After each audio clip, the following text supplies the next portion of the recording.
For centuries, travelers have flocked to Egypt to marvel at its unique monuments and temples. With a rich history spanning millennia, Giza necropolis constructed over 4,000 years ago, the pyramids of Giza evoke the splendor of the ancient Egyptians and are the last remaining 7 wonders of the ancient world.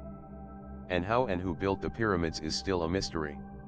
In recent years there have been many new discoveries. A team excavating in Egypt has discovered evidence of giant type of people who existed during some point in our timeline. This discovery is simply remarkable, as it changes history rather dramatically. The site is located in Avarus, Egypt. It is here, where a large number of hands were unearthed. Archaeologists found something that seems straight out of a horror movie, more than a dozen very large hands cut and buried in an ancient palace in modern Egypt and its surroundings. Many theorize that an ancient ritual may be linked to the piles of hands. The team of archaeologists who made the discovery determined that all the bones date from about 3,600 years ago, which indicates that they all come from the same ceremony. All hands seem to be abnormally large, and all are straight. They were classified into 4 different pits within what scientists believe was the actual Hyksos complex. Manfred Bietak, the Austrian archaeologist in charge of the excavation of the ancient city of Avarus, explained to the Egyptian Archaeology magazine that the hands seem to support the stories found in ancient Egyptian writings and art.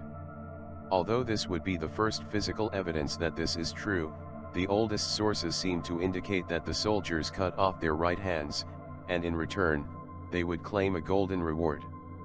Now the only question is, why would they do that? Of course, cutting the hand was a symbolic means of removing the strength of the enemy, but the meaning is probably also supernatural, since this was done in a sacred place and a temple as part of a ritual.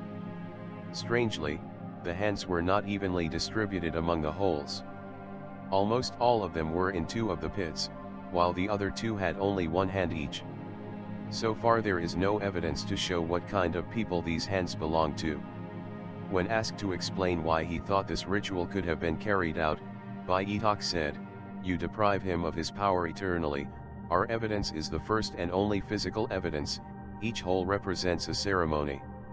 The 2 holes each containing a hand were placed directly in front of a throne room. This section of Egypt was once controlled by an occupying force that most historians believe were originally Canaanite, so there may be a connection to the invasion. The other hands, which may have been buried at the same time or at a later date, are on the outer grounds of the palace. These sacrifices are not surprising in an area that faced a foreign invasion. The Egyptians often called their gods to punish the invading armies with plagues, famine or general misfortune. It is possible that these sacrifices were part of a curse against the invading armies. Often Egyptian drawings and art depicts large-sized humans living in the lands of Egypt. While it is difficult to scale exactly just how large they were, there is now physical evidence that they actually existed.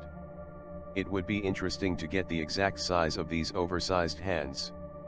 Actually, these large to very large hands are the very first physical evidence archaeologists have found of a practice that's widely represented in ancient Egyptian art.